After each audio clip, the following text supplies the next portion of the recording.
6వ వార్డు మోదల గ్రామంలో పార్లమెంటు నియోజకవర్గం మాజీ సర్పంచ్ రాకం లక్షణ గారికి అలాగే మూల లక్షణ గారికి మా మండల్ అధ్యక్షులు రమేష్ గారికి వరకు మన కరెంట్ ఫ్రీ ఇచ్చారు. తొందరలో ఇందిరమ్మ ఇండ్లు కూడా తొందరలో ఇవ్వగలుగుతారు. ఎంత మేమే తినడం ఎన్ని తినడం 500 ఇండ్ల వరకు ఇంటింటికి ఇచ్చారు. ఖచ్చితంగా ఇచ్చారు. 2 చేతులు గట్టి అందరూ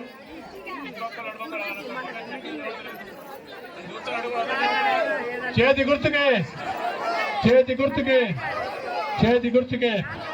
అమ్మా ఇంత పెద్ద ఎత్తున వచ్చా మీ అందరికి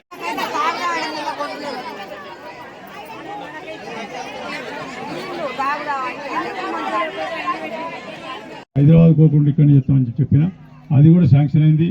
ఐబీల మాతా శిశు ఆసుపత్రి తీసేసి మొత్తం ఐబీ అంతా కూలగొట్టి ఆడ 650 పడకలతో పెద్ద ఆసుపత్రి కడుతున్నాం.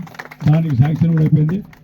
లక్ష్మణ్ మున్సిపాలిటీ 6వ వార్డు గ్రామ ప్రజలకు ధన్యవాదాలు తెలుపుకుంటూ మరి ఈరోజు మాట పిలుపు మేరకు ఈరోజు పార్లమెంట్లో మా గడ్డ వంశీ గారికి మా లక్షపేట మా మంచిర్యాల గ్రామం నుండి 1,00,000 మెజార్టీ ఇచ్చే బాధ్యత గౌరవ పెద్దలు మీ అందరి తరఫున వాళ్ళకి మాట ఇచ్చిన, ముఖ్యమంత్రి మాట ఇచ్చిన 1,00,000 ఓట్లు మీరు తీసుకురా అండి.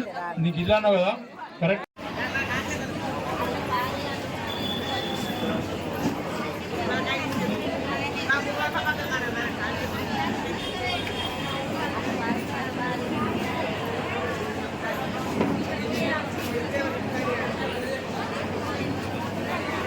ఏదైతే అంకటి మల్లేష్ ఇంటి నుండి ఆ కట్ల చంద్ర ఇంటి వరకు సీసీ రోడ్డు, మరి అక్కడి నుంచి సైడ్ డ్రైన్ కూడా ఇవ్వడం జరిగింది.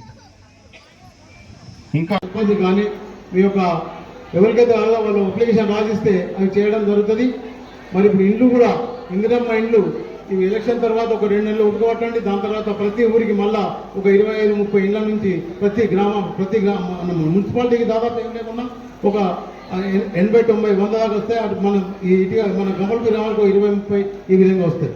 మీరు గమనించి మరి మన వెంకటస్వామి గారి మనవడైనటువంటి వంశీ కృష్ణకు ఈ ఎంపీ ఎలక్షన్లో మనం భారీ మెజార్టీ ఓట్లేసి గెలిపించేటువంటి పరిస్థితి మనకు ఉంది. మరి సార్ కూడా అక్కడ సీఎం గారితో ఛాలెంజ్ చేశారు. ఏమని మా ఎంపీని మేము 100,00,000 మెజార్టీ ఇస్తామని చెప్పారు.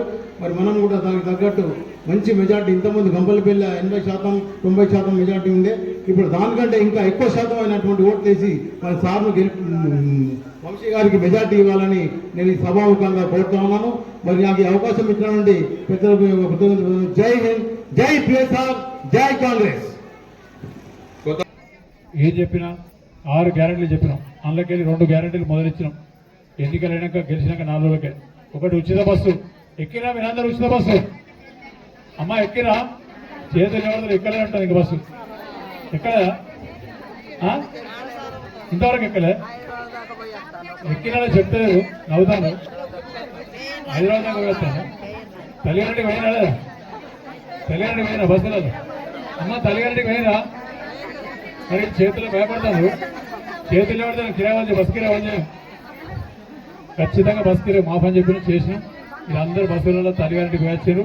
అప్పుడప్పుడు ఇలా కొంచెం బెదిరించారు అనుకోని అప్పుడే చెప్పకుండా చేయకుండా తల్లి బస్సు ఎక్కువ తల్లిగారింటికి కొని వాళ్ళు తెల్లారి వాళ్ళు వచ్చి బస్సు నడుకుంటారు.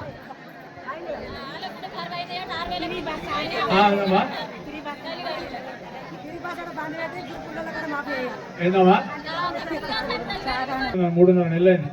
3 నెలలనే గిన్నె చేసినా నాకు అవకాశం ఇవ్వడానికి ఒక 3 నెలలు ఇస్తే నేను చేసేదాన్ని. చెప్పినా చేస్తే సిద్ధంగా ఉన్నా.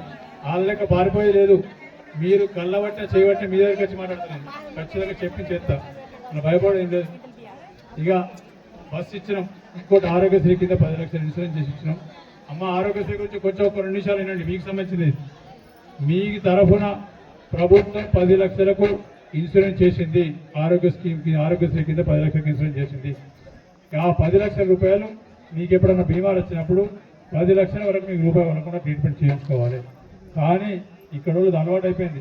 నేను ఇంత బీమారత్వాలు తన కారు మాట్లాడుకుంటూ కన్మేర ఓడి జాయిన్ అవ్వడు. కన్మేర పోయిన తర్వాత హాస్పిటల్ అన్ని చేస్తామని చెప్తారు. హాస్పిటల్ జాయిన్ అయిన తర్వాత ఈ ఆరోగ్యశ్రీకి ఈ రోగం చేయరాదు, ఈ రోగం లేదు, మీరు కట్టును లేకపోతే కాల్ చేస్తే కాల్ చేయమని చెప్తారు. అందుకోసం మీకు ఒక్కటే చేతులైతే మొక్కి చెప్తానా, ఈ 10 లక్షలు ప్రభుత్వం మీ తరఫున కట్టింది, దాన్ని వాడుకొని ఏదైనా బీమాలు వస్తే ఇక్కడ ఉన్న చెప్పిన పని, లేకపోతే మంచిగా ఆఫీస్ ఉన్నది, మన ఇంటి దగ్గర ఆఫీస్ ఉన్నది, ఆఫీసులో ఫోన్ నెంబర్ లేకపోతే నాకు చేసిన మంచిగా ఫోన్ చేస్తే మేము చెప్తాం ఏ హాస్పిటల్కి పోవాలి. మీరు పోయి మీకు చెప్పిన తర్వాత మీరు ఆడకపోతే బెడ్ రెడీ ఉంటుంది. మీ దగ్గర రూపాయి తీసుకోరు. మీకు వైద్యం చేయించి మళ్ళీ వాపసు పంపితే ₹1 తీసుకోకుండా 10 లక్షల వరకు మీకు రూపాయి పడదు. దాన్ని వాడుకోండి, చేసుకోండి. ఒక దారి ఖర్చు తప్ప మీకు ₹1 కూడా హాస్పిటల్ పడదు. మీకు ఇంతకన్నా మంచి వైద్యం చేయించే బాధ్యత నాది. మీరు ఫోన్ చేసి చెప్తాం ఎక్కడికి పోవాలి. అనవసరంగా పైసలు తగలబెట్టి పైసలు దండ చేసుకోకండి. ఒకటి చెప్తున్నా, ఇది కూడా 2 సంవత్సరాల కోసమే. ఇప్పుడు ఏదైతే మీకు చెప్పిన ఎన్నికల కన్నా ముందు వైద్యం గురించి ఐబీలో ఇప్పుడు మాతా శిశు హాస్పిటల్ అక్కడికి వెళ్ళి షిఫ్ట్ చేసి ఐబీలో కడుతున్నాం, శాంక్షన్ అయింది. ఐబీలో హాస్పిటల్తో పాటు మొత్తం 650 పడకల సూపర్ స్పెషాలిటీ హాస్పిటల్ కడుతున్నాం.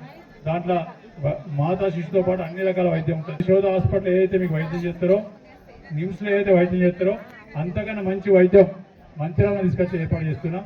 మీకు ఐబీ దగ్గర మంచిర్యాల ఈ దసరా లోపల శాంక్షన్ అయింది. దసరా లోపల ఫౌండేషన్ వేసి 2 సంవత్సరాల లోపల కంప్లీట్ చేస్తాం. ఒక 2.5 సంవత్సరాలు ఈ ఆరోగ్యశ్రీ ద్వారా మీరు మీకు ఏమైనా ఇబ్బందులు వస్తే బీమాలతో చూసుకోండి. ఆ 2.5 సంవత్సరాల తర్వాత మంచిర్యాలకు సరే హాస్పిటల్ అయిన తర్వాత మీరు హైదరాబాద్ కూడా అవసరం లేదు.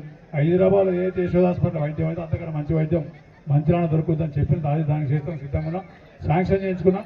ఈ 3 నెలలు రాకపోవడానికి కారణం అదే. ఈ నీళ్ళకో దానికో దీనికో తిప్పబడి దానికోసం చేసుకొచ్చి హాస్పిటల్ తీసుకొచ్చినాం. ఇంకా మిగతా కూడా కొన్ని లిఫ్ట్ తీసుకొచ్చినాం. ఈ మంచినీళ్ళు అన్నీ చేసుకుంటూ వస్తున్నాం. కాబట్టి మీకు ఇవ్వలేదు, ఎన్నికల ముందు చెప్పిన దానికి కట్టుబడి ఉన్నాం. కాకపోతే మీరు కూడా దానికి కట్టుబడి ఉండండి. మాకు ఎన్నికలప్పుడు మొన్న నోటేషన్ మళ్ళీ ఇప్పుడు ఎత్తారో తెలియదు. మరి మళ్ళీ బీజేపీ రాముడు వస్తే మళ్ళీ అట్లా మీద మా కొంపలు ముంచకండి. అందుకనే చేసినాం. ఇది కాకుండా ఇంకొక 2 మొన్న చేసినాం. అమ్మా మీకు ఇనతా నేను చెప్పేది, మీరు ముచ్చట పెడతాను. వీళ్ళు మైకి మంచిగా పెట్టలే మాట ఆడికి చెప్పని నేను చేసినా చెప్పని అది కూడా చెప్తా, ఎదురు పడతాను.